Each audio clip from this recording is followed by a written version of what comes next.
Ini penting saya ceritakan, mungkin agak aneh di dunia kampus ya, di bab ini. Kalau dalam teori kita, Pak On itu, mimpi sama nyata, melihat itu otoritatif mimpi. Ini yang agak aneh di ilmu pesantren.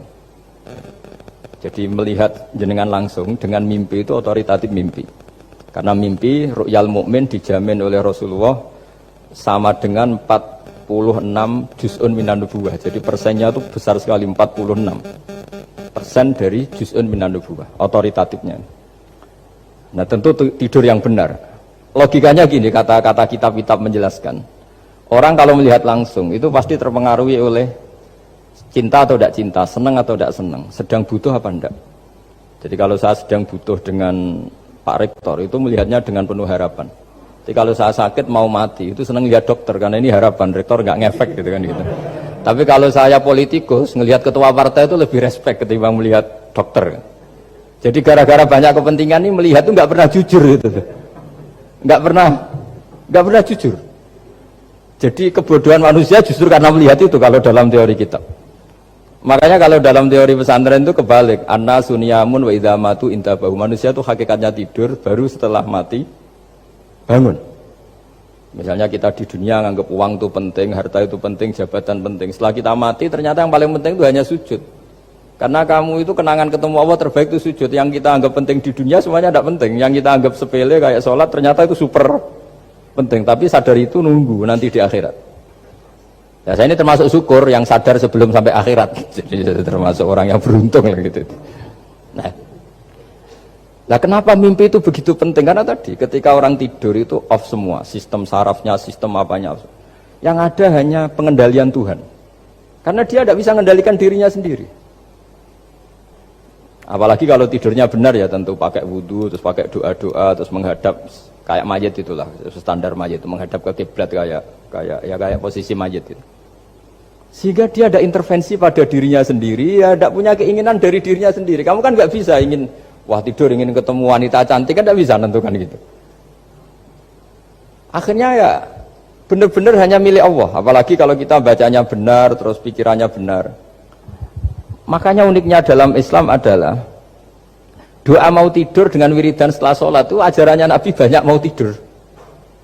Wiridan subhanallah 33, alhamdulillah 33, Allahu akbar 33 dan disempurnakan seterusnya itu ijazah Nabi kepada Sayyidah Fatimah itu untuk mau apa?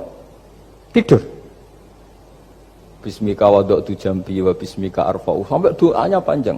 Allahumma aljatu zuhri ilaika, panjang sekali doa mau tidur. Saya yakin jenengan ndak hafal dan ndak. Paling ya bismika wada'tu jambi apa? Bismika Allahumma ahyawamu. Itu sebagian ustadz bilang itu doa ngaji katanya. Ada seorang ustadz saking mangkelnya, ibu sudah baca doa ngaji belum? Tak juara bismika Allahumma ahya bismika wa amut. Wah itu kan doa mau tidur Pak Ustadz. Iya biasanya kalau ngaji tidur. Jadi doa itu kalau itu doa mau. Akhirnya mimpi itu penting. Karena di situ manusia nggak punya nafsu, nggak punya keinginan. Sehingga yang ada itu kata Nabi itu ada sittatun wa arba'una juz'an minan nubuwah. Sehingga dulu itu mimpi itu jadi sarana betul. Kita tahu kan cerita orang-orang dulu. Fir'aun itu kurang jahatnya, kurang kelirunya. Dia mimpi ada api dari Bani Israel yang membakar kerajaannya. Dan semua pentawilnya sepakat itu maksudnya Anda akan dihabisin kerajaan Anda oleh bayi dari Bani Israel. Begitu juga raja zaman Nabi Yusuf itu mimpi kalau ngalami ada 7 sapi yang gendut dimakan oleh 7 sapi yang kurus. Jadi mimpi itu sarana bahkan dari orang kafir. Karena ya tadi yang preman ya nggak ada premannya, yang soleh ya nggak ada solehnya, semua dikendalikan oleh Allah Taala pas tidur. Sehingga tidur ini menurut agama lebih otoritatif asal dengan tidur yang benar. Jangan tidur sambil ngerokok terus terbangun karena ininya kena itu. Nah, cerita-cerita unik begini kalau tidak orang pesantren itu tidak tahu. Karena ini memang khas-khas pembalikan satu fakta yang diyakini orang banyak. Sehingga ulama dulu itu cerita, ini saya teruskan. Imam Amudi itu akhirnya murid-muridnya mimpi. Mimpi di situ tanya, Pak Ustadz, Anda masuk surga enggak ketika hidupnya hanya nerangkan matematika? Oh iya, saya bahkan enggak sekedar di surga. malaikat dikumpulin Allah untuk mendengarkan presentasi saya ngajar matematika. Jadi kata dia cerita, Allah bilang gini ke malaikat, hei para malaikatku, kenapa kamu iman sama saya? Ya karena saya melihat engkau ya Allah, melihat kekuasaan engkau. Tapi imannya orang ini itu melebihi iman kamu. Wah ya tidak bisa, saya melihat engkau langsung, ini tidak melihat engkau langsung. Kenapa begitu yakin seperti yakin kita? Oh iya.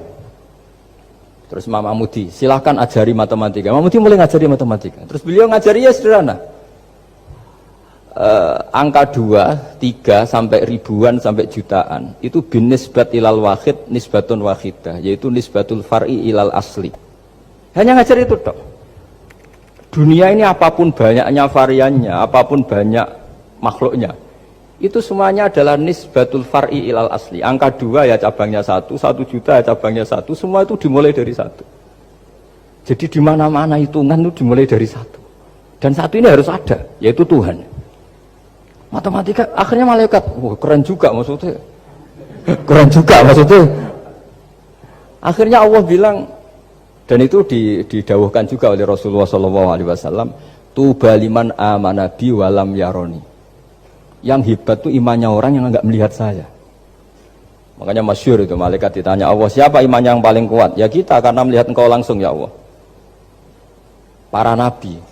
Terus tapi yang dari sekian pertanyaan itu jawab sama, yang paling ajaib adalah umat-umat Muhammad di akhir zaman, enggak menangi nabinya, juga enggak pernah lihat surga neraka, tapi iman sama saya. Dan mereka punya cara untuk imannya ini berkualitas sama dengan kamu para malaikat. Ya diantaranya dengan cara logika tadi yang saya utarakan tadi. Am khuliqu min ghairi syai'in am humul khaliqun. Kalau alam raya ini wujud, maka penyebabnya harus sesuatu yang wujud. Masa sesuatu yang enggak wujud menyebabkan yang wujud? Kalau angka 10 ada, 1 juta ada, pasti dimulai angka 1. Makanya nisbatus naini wal arba'ah ila ma la nihayatalaha, itu semuanya nisbatul far'i ilal asli. Semua angka berapapun jumlahnya itu binisbat ilal wahid adalah nisbatul far'i ilal asli.